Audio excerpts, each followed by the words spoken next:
We started a journey to try and investigate and honor and retell a story that is a current, very painful story in our world. Her name is Little Amal, traveling over 6,000 miles on an epic journey across continents. She's now reaching the end of her walk across America, exploring themes of immigration and migration. We're not here to entertain. We are here to try and go through a moment honestly. And maybe that's why theater is so attractive.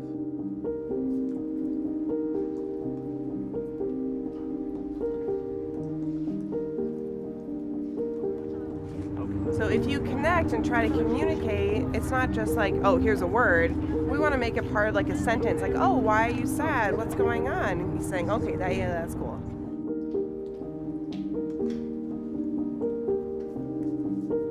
And then he's third. Who's third? And his sign is wonderful. Wonderful. Wonderful. When DJ first approached me about this project, he said, oh, okay, Little Amal is coming and Deaf West is taking the creative lead, and we're going to be the people encountering her. And so he wanted some form of sign language exchange. My sign is please.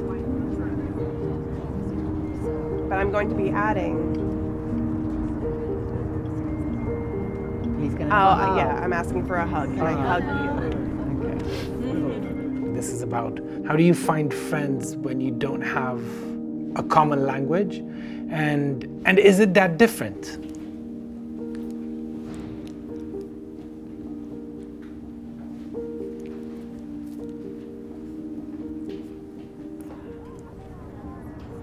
And then we're all gonna do we love you.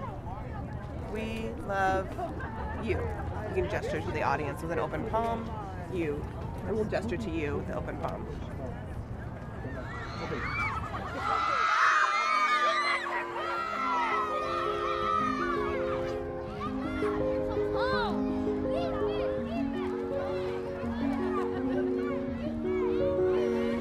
So Amala is a 10-year-old refugee, Syrian, from the agricultural area around Aleppo.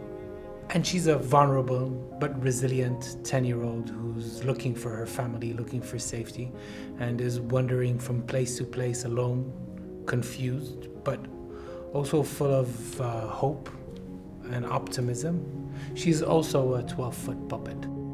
Amal is an embodiment of the power of art, an idea that grew out of the real-life experiences of migrants from the Middle East and Africa living in a camp in Calais, France, with an uncertain future. We're here because we're walking along your southern border, this open wound that is dividing this country. So it's a collaborative effort to create a corridor of a welcoming space that thinks of refugees not as a burden, but as potential.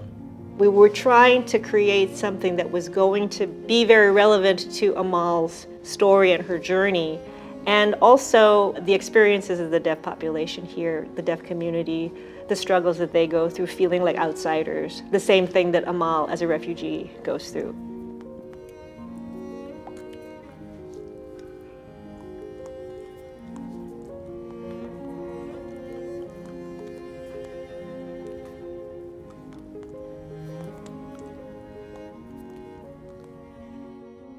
I'm a hearing person, but I worked in the deaf community for quite a while and kind of picked up ASL from the street, sort of with the people. The ability to share a space with others, be it on the street or be it on stage, this is the quintessential ingredient.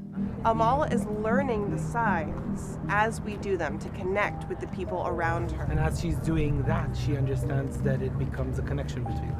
When the idea started to happen, when we started the first conversations, silence became very interesting. Amal is silent, but with a different language that we don't know. And the Amal team said, challenge us, you know, give us the signs that we can learn. So we said, okay.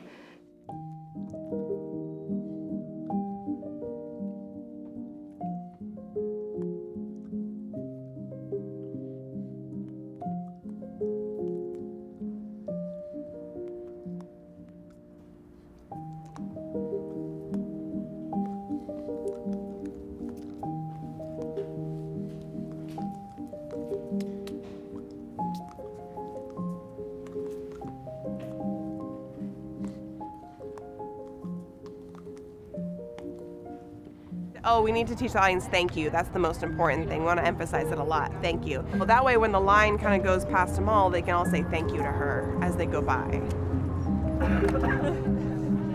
You need to go in and get ready, right? Yeah, we should head out. We'll see you later. Let's have fun.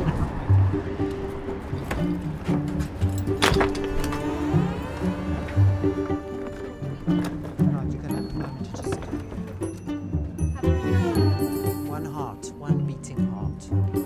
Amala is not a big mechanical structure. She's humble and very human-like.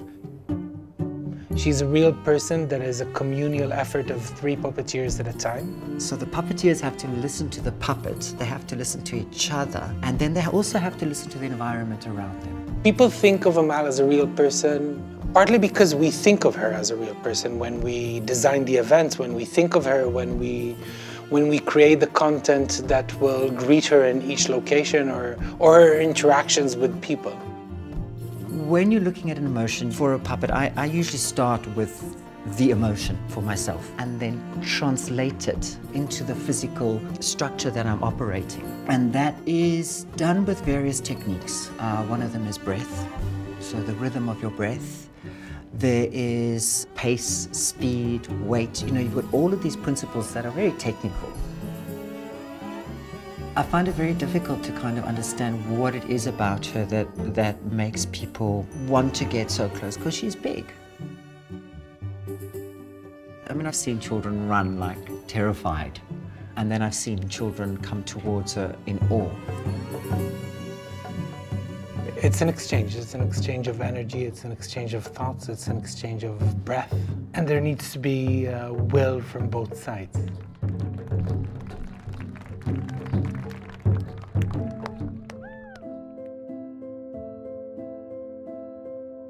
And then there's a very beautiful thing that happens that I find quite extraordinary, and that's the kind of mysterious transference of emotion that happens between you, the manipulator, and the puppet that you're manipulating.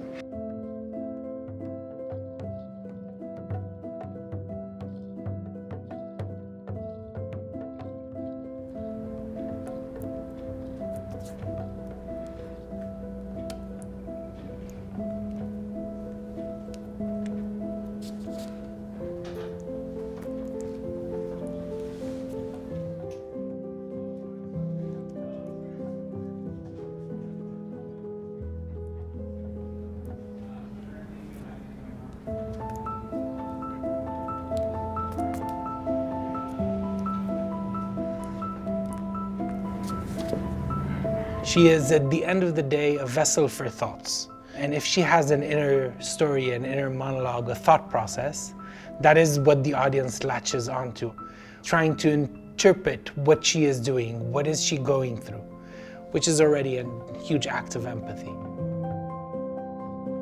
And maybe that's the whole secret of this project, is if you can feel empathy to an animate puppet, can you feel empathy to a real person as a result?